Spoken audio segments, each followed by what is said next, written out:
My beloved parents, Melchizedek Lisbeth, I am so happy to be your beloved daughter.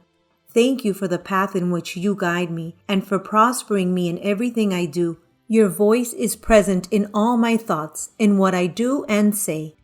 It is so beautiful to have you as the powerful giants who defend me from the snares of the evil one and from evil and perverse men, because not everyone has your faith.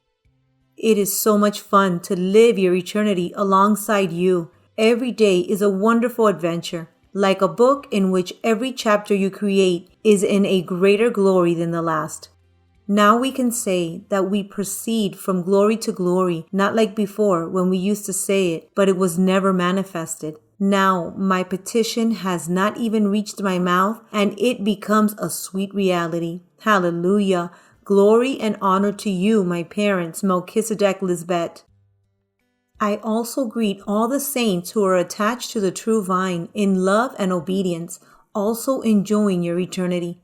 In this holy moment, with much love, reverent fear, and gratitude, I ask my beloved Father Melchizedek, in your name, Mother Lisbeth, that every word that comes out of my mouth in this loving offering be pleasant in your presence.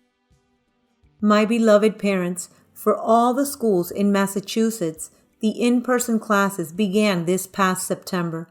The first week was excellent, since you have always taught me to do my job as if I were doing it for God with much detail, love, and always giving my best in order to reflect your image in everything I do.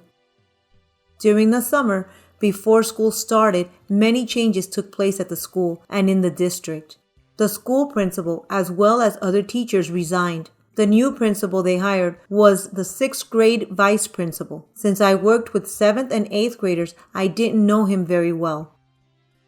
During the previous school year, the 8th grade vice principal assigned me the daily task of picking up approximately 30 children who go to the school that is across the street from us and bringing them to our school. I thought it was strange that he didn't ask the security personnel to do this task, but I did not question it, and I began to pick up the children daily. After several days, I asked the vice director to please send someone else with me because it was difficult for me to be able to monitor so many kids by myself, and for their safety, someone needed to be walking behind the students and someone in front. The 8th grade vice principal reluctantly agreed to send someone else with me, and I continued to do the task. In this new school year, I was assigned the same task, but this time with no one to accompany me. I came before your presence and prayed to you to guide me, and you placed in my mind what to do. You told me to write a letter to the new principal of the school, detailing the dangers that the children may face, and asked that he please assign someone else to go with me. O Holy Mother, the new principal's response was very rude and even humiliating towards me. I came before your presence once again in prayer, and you placed in my heart to consult with the representative of the teachers' union of the school. First, she told me that, unless it was a field trip, teachers should not move students from one location to another. She said that what the principal was doing with me was an injustice because normally for a field trip with 30 children, it was mandatory to have at least 3 adults. She also told me that this task I was doing is not in my contract and that it was a part of the job duties of the security personnel. She immediately spoke to the director to make an appointment to further discuss this matter. During those days, one of my colleagues who had resigned invited me to lunch as a farewell. She told me that the new district she was working in was paying her much better than in New Bedford, which is where I was. She also told me that her school was looking for a Spanish teacher and she thought of me.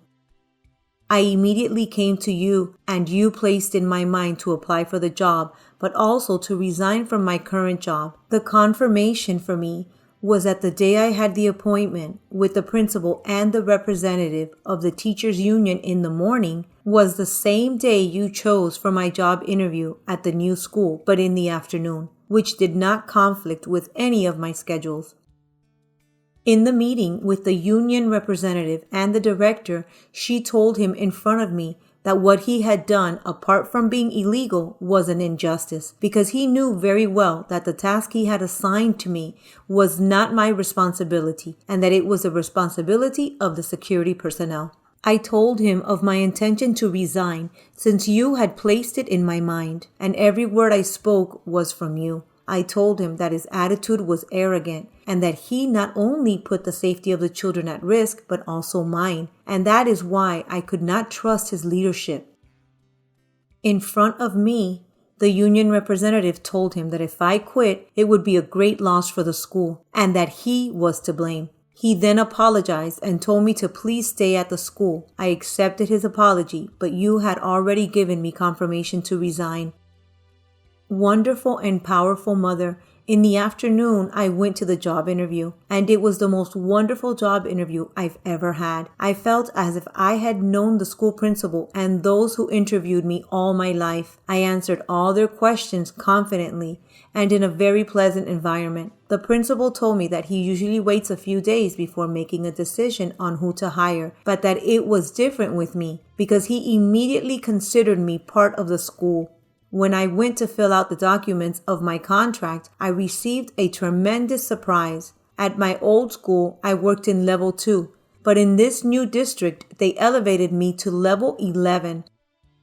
Now I am earning much more than I was in the old district. One of the human resources people told me that my salary is one of the highest teacher salaries in this district. And not only that, mother, they also honored all my years of experience and education. They treated me like a queen.